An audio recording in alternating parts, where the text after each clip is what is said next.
somewhere other than home for the first time. What's up, guys? At Chick-Fil-A. Chilling with none other than...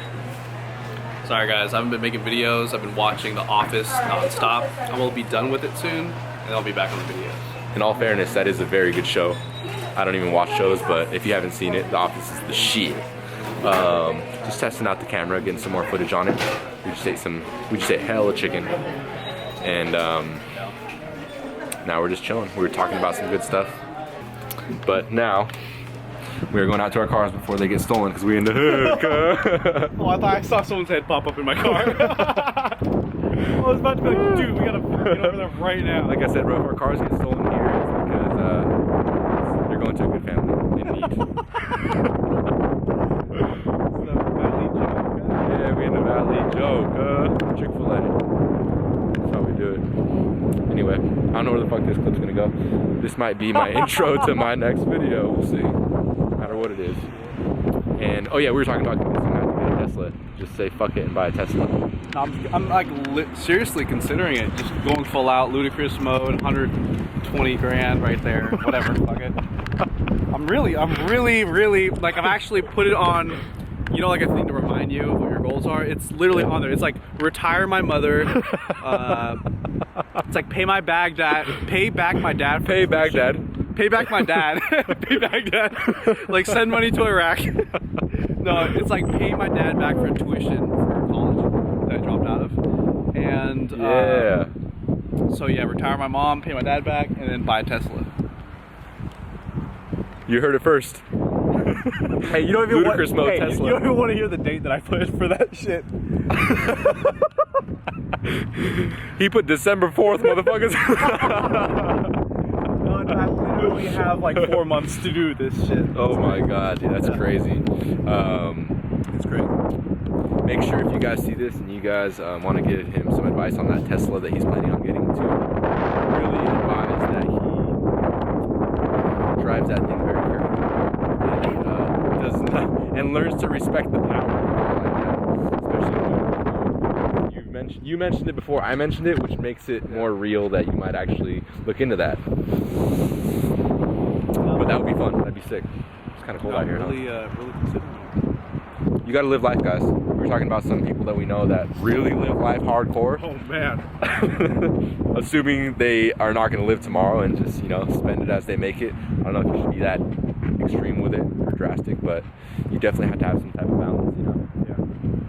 Shit. Like all this work, you don't just do it to live life when you're 75. You gotta do, you know, you gotta live life when you're a little younger too. You gotta do some drugs, you gotta do some things. No, I'm just kidding. As long as they fit your macros, guys. As long as they fit your macros. Or as long as they fuck with your perception enough to where you think it fits your macros. To where you think the food that you eat when you're high hits your macros. Strong influence. Oh god. Anyway, freezing our tits off. It's almost a new year. Don't wait until January 1st to start your, you know, new goals. Start today. That's about it. That's about it, guys. Matt will show you firsthand what he means by that. He is a man of actions rather than a man of words. Yeah, that's probably why I'm like starting to cut right now. So wait until January 1st. Plus, That's true. I know that yeah, there's a show that I have in mind that like I'm gonna have to start with now. Oh yeah? Yeah, he's not joking about his cup though, guys. We were at Chick-Fil-A and he did not get the breaded chicken. He got the grilled chicken.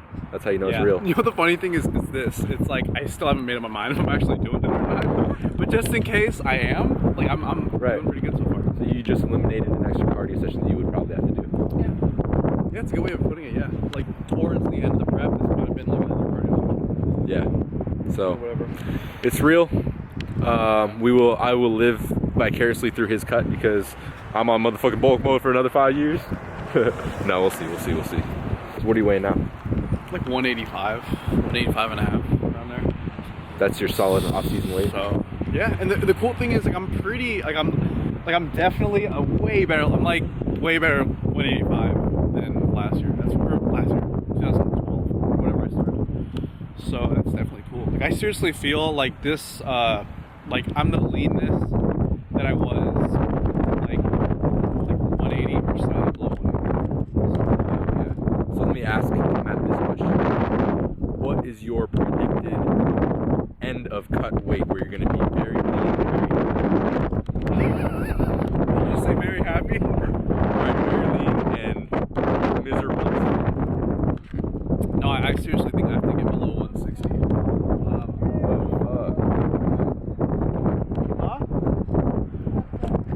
Oh, it's not Snapchat. We're just throwing down some bars. That's how you gotta talk to me. Where are we at? Oh, below 160? Below 160? Dude.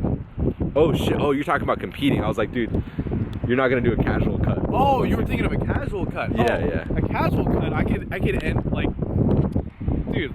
Me at 175? If I was just doing a casual cut, I just get to 180. I just get to 180. I'd be like, all right, I'm good.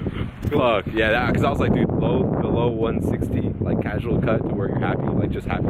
I'd be like, no, I could do 175 and be like, all right, I'm good. Be like solid. Like I'm good. Most people will be like, wow, you're pretty lean. So you're talking for stage, you want to be below 160. Yeah, if I was and last, if I remember correctly, I was like 160. 2013, you competed. Yeah. You were 160.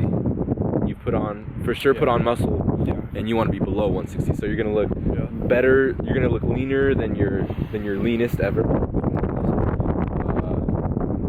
you want to keep it below 160 just to be shredded. Yeah, pretty much. Yeah. I think I don't even know if you could really get below 160, to be honest.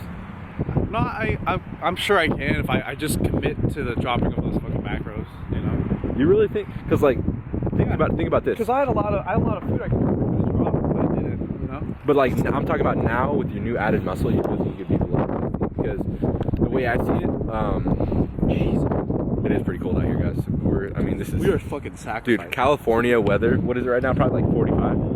It's pretty fucking chill. It's probably like 45 for California. This is like. With that wind. My nuts are like up in my sternum. My nuts are in his body. Yeah, and that shit happens every day, even if it's not cold. Anyway. But think about this. For my stage in 2013, my leanest I ever got, like stage weight, like Arizona, like my most shredded, the leanest I ever remember seeing on the scale was like 168, 169.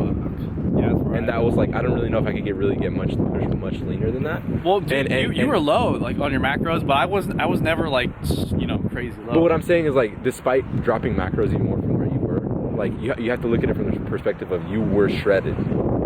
Yeah, I mean, I could have got a little bit more in 2013. Like, I think and you have more muscle now. I think you're underestimating 160. Like, I think you at 160 right now is going to be like really, really leaner than you think, probably. It all just depends, and we'll see what happens. Only one way to find out, right? Yeah, which is this is really a fucked up thing to just fuck around with, you know? Yeah. Like getting down that lean isn't something you're just like, yeah, I'm gonna do it for fun. Like this is some shit that's people do that. This though. shit has to really be driven. Like you have to really be serious about it. Yeah, it's not, guys. When we're talking about like lean, shredded lean, it's no longer health and fitness. It's health and miserability. Oh my god, this is horrible. Yeah. So we recommend beach body lean if you want to be happy. If you want to be shredded and not happy and not give a shit about anything and not want to have sex, not want to eat, not want to respond, and you want to be wearing sweatshirts in 95-degree weather because you have zero body fat and shivering everywhere, then you get shredded. So I don't know why people do this. I really don't know why I'm doing this. Maybe we're making them reconsider. I'm really only doing this to like relaunch things, you know, to kind of get things flowing again, whatnot. Kind of more so for just to see what you can make out of it, right? Yeah, just the opportunities and everything that comes with it. Like I said, I'm not really cute pics and all that good shit. Yeah, all that good cute stuff. pics here. It'll motivate people, dude. Oh, people are motivated. That's it. People are motivated. That's it. As long as it gets tracked. So it goes. Plus, I feel like it kind of resets you in a way. Like, there's something cool about gaining strength back. I don't know why. There's something cool about like. Oh, you mean after you cut? Yeah, there's something cool about getting that muscle back. So it's weird. So he's cutting, guys, so that it's fucked up if you think about it. Like, as a natural, we can only build so much muscle, so it's like we might as well lose it and then gain it back. That's seriously what this is. It's like, hell all right, yeah. Strength, bye-bye, muscle, bye-bye, and then like, get back. I want you. So that's the takeaway from that, guys and girls, is to, as a natural, diet your ass off to extreme levels so you to can lose muscle. And then work really hard and slowly gain it back. And then work really hard. Because that's the only way we can gain muscle is if we lose it. Like, we just That's true. That's true. Because guys, so Matt and I have been lifting for probably close to a decade now. Yeah, each. Close to a decade each. We started around the same time, so 9-10 years, and but after that, as a natural weightlifter, you're lucky. I mean, if you've done things right, if you've done things right for the most part, you're lucky to gain 1 to 3 pounds of muscle in a year. That's like very. I mean, and when you get beyond a decade of lifting, it doesn't even really happen. That doesn't even really happen. So honestly, when people talk about like, bro, I'm gonna get on stage next year about 10 pounds heavier and leaner, it doesn't happen, guys. It's not realistic unless you're on some good shit.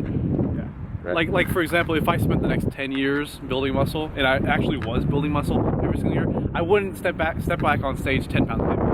Right. You would still cut, and then I might be like 3 or 4 yeah, pounds heavier at the same leanness. Yeah, and again, guys, if you're just beginning or you haven't done things right, then you're gonna gain muscle a considerable amount. But other than that, don't get your hopes up. It's just not realistic. But you can look a lot better though, because you work on your conditioning, you work on your weak points in your off season, things like that. But conditioning, you work on your filters, you hire a better photographer. Yeah, you work on your Photoshop so you don't end up like those girls on Photoshop that pull their ass out so that it's like they do that pull thing. The tiles in the bathroom are like so the tiles are all skewed, or like the punching bag's all skewed in that one picture. That's all that matters, guys. It's not about your exercise or your nutrition or your efforts. It's about your knowledge of Photoshop, your ability to edit pictures, your ability to portray a false image of who you are, and sell your 30-day squat program in hopes that people think that's what got you where you are.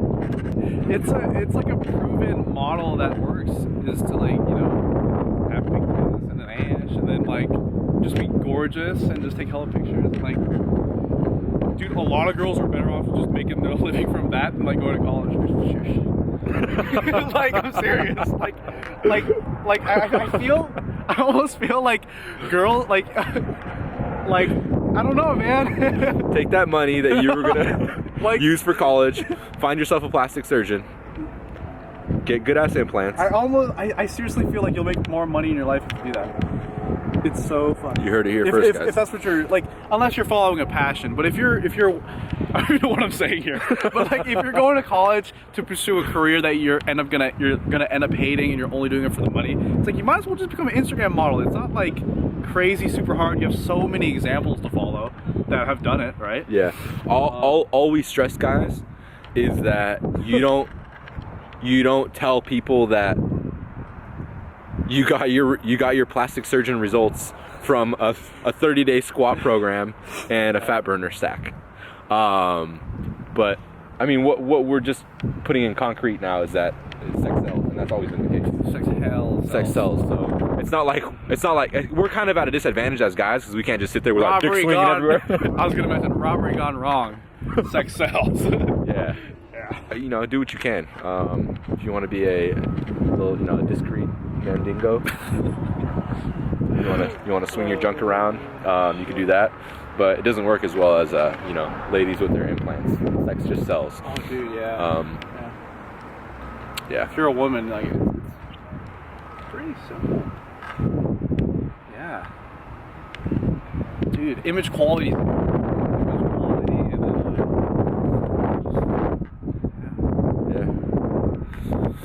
Well, that was our little random thoughts of the night. We're gonna go before we freeze our asses off. Yeah. Matt's got a little drive to make to go home here. I'm gonna home feed my dog. Oh, he's got to go home and feed his dog. Oh so shit! Hopefully this ain't watching shish. Yeah, but yeah, he's got to take care of that dog, right? Regardless, Max is a good boy. So we're gonna go home, guys, before we freeze our balls off, even though they already froze off. Hope you guys enjoyed this. This might even be a video of its own, so dragged on for a little bit longer. Fuck it. And I appreciate your participation. Guys, leave a comment and tell us. We only live an hour apart. To be honest, it's Vallejo, right? Yeah, it's not that far. It's about an hour now. It's actually closer than where I used to live. If you guys have any video topics that you want to see the both of us in, then leave it in a comment of this video, and we'll put it up. Yeah, we're happy to make it happen, guys. We're happy to make it happen. Just interested to see what you guys say, and then what your comments are on anything that we just said. We gotta make a quick mention, All dude. Right. We're dissolving LOA, but everyone is still hella strong. Like, it's crazy. Everyone's hell yeah. Everyone is, yeah. It's funny because like even I'll see some posts about LOA even still where people are like I won't even say anything. Like, I'll have nothing to do with the post or anything, but they'll tag me and they'll be like, or they'll tag Matt and they'll be like, I don't give a fuck. I'm still repping LOA till I die. Like, no. I'm like, fuck, dude. These guys are serious supporters. You know, I feel like it needs to become fuck, now. I love you. Now, okay, so now there's no business behind it, but I feel like it should just keep going. It's kind of like you said before. It almost it can't. It's immortal. I feel like it does just needs to live on, but just into like something that there's no like entity behind it, but it's still something, you know? Right. Like, I'm trying to think of what would be the perfect analogy, but just put yourself. What would Michael Scott say? Michael Scott would be like, if you were a doctor, you would not tell your patients if they had cancer. It just doesn't make sense. Yeah, I'm trying to think. Sorry, guys. This is the office lingo. If you guys haven't seen it, it's a funny ass show. Back from Jamaica. Hey, man. Fuck, that's what Matt's been hooked on lately, so we're getting him caught up on the seasons. Guys, if you watch the Tim Ferriss podcast, they recently interviewed the guy who plays Dwight, so check out the Tim Ferriss podcast. But yeah, no, what you were saying about the LOA thing is so right. I don't think, really regardless of what we say or don't say or whatever, I think it's gonna, like I said, it's immortal. Like, these connections that people have made, nothing happens to them just because the business has been dissolved. You know, Matt and I are still even talking about that. We're still working through the technicalities of the whole business thing, but that aside, nothing else goes. You know, what you've learned, the relationships you've made, all that kind of stuff, that's really cool.